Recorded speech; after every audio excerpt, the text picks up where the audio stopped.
outside of standard usability improvements, it's actually quite rare to find something that would improve your conversion rate, SEO, and pay-per-click performance at the same time.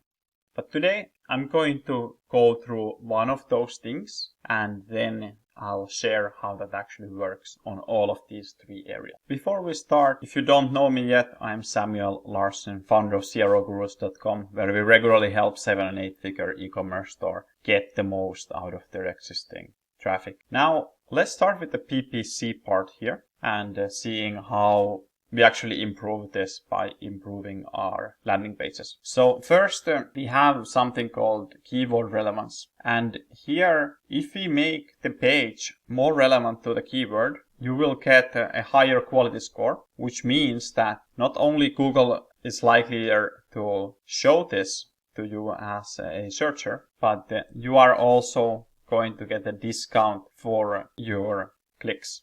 So higher the quality score, the cheaper the clicks are compared to the benchmark. So if the benchmark is 5 here by Google, you will actually get discounted by having set number of words and relevance on that particular page as judged by Google. Next we have the page relevance. So this is the SEO metric. So if your page is a better match for a user, then they are more likely to stay on that page and not do what's called pogo sticking. So going to this page and then finding that it's not a good fit for them and going to the next. Because Google can detect this. And if they do, they will start ranking your page further down because they perceive other options to be better and yours is not as relevant. So there's a lot of these cases in SEO where you see a certain page climb up the rankings quite rapidly and then it might actually fall behind after a while because Google is detecting this behavior and doesn't like it. Now, that's the PPC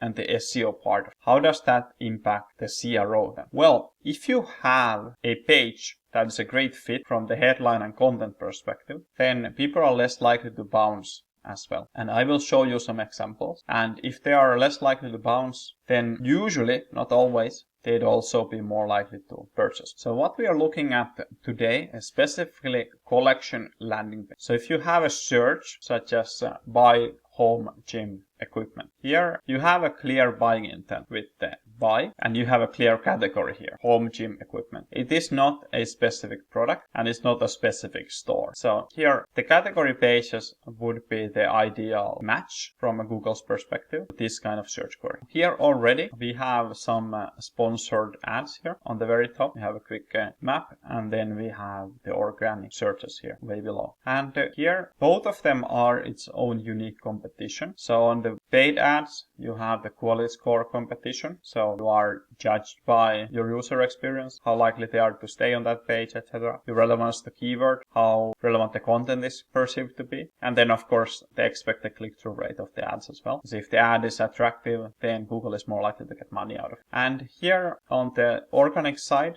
so a little bit further down the page, you have the pogo sticking competition, which is essentially a lot of the same thing when it comes to user experience. So Google wants to protect the search results, that the people will continue to use Google because it is providing a good experience. People are finding what they are coming to look for. So that's the idea of it. Now let's take a look at some of these results and see how well they actually match here. So this is a pretty big query, I'd say. A lot of home gyms around, and we see, for example, these kinds of search or these kinds of results where this is just about weights. And while weights are a part of a home gym, you typically want to probably have some weights in your home gym. They are very much only a part. Similarly, here we have what I'd consider to be a little bit of a better match, but still a limit one. So here we have home gyms, but people might understand this concept very differently. And what we searched for was home gym equipment. So from that perspective, the equipment word doesn't necessarily directly entail that I'm only interested in machines. So not the perfect search results there either. And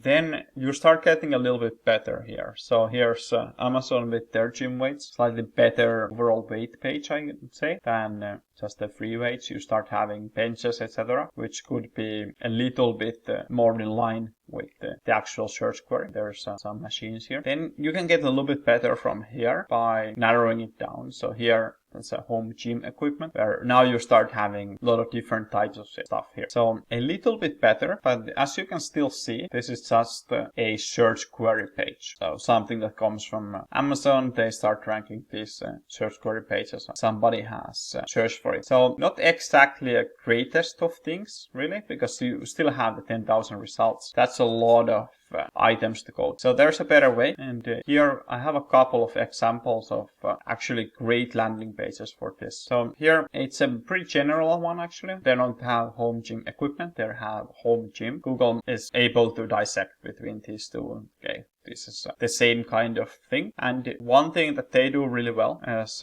have the different types of categories here. Because now you can narrow your search and you can then get very specific. What do you actually want? Because home gym, very wide category still. And here's another example on that. So home gym equipment. Are you looking for multi-gyms, benches, resistance band, wearable weights, those kinds of things? And there's more categories here further down. Then you have your top picks, etc. So pretty well and optimized page for this home gym equipment keyword. Now, if Argos, this page, and the bestbuy.com would be to compete on, say, page search or SEO even on these pages, then they would absolutely smoke the competition, because they would be able to dominate by paying less per click, simply because the user experience and relevance to keyword is better, and then they will get a superior quality score. Not only this, they're less likely to have people bounce from this page because it's a good fit for what they actually look for. And this is something that you as a merchant can also implement, because collection pages and creating them is free. You just have to put in the products, put in the effort to do that, and then you have that perfect. And lastly, you have to, of course, pick the exact items that people would be interested in. So relevancy with the actual search results there. So that's a quick tip here, quick guide on how to optimize category pages or collection pages as they're called in Shopify for search traffic, PPC traffic, and how it doesn't have to be one that if you optimize for SEO or PPC that you couldn't be optimizing for conversion rate optimization. You have all these three working on tandem here, and that's what makes this so powerful.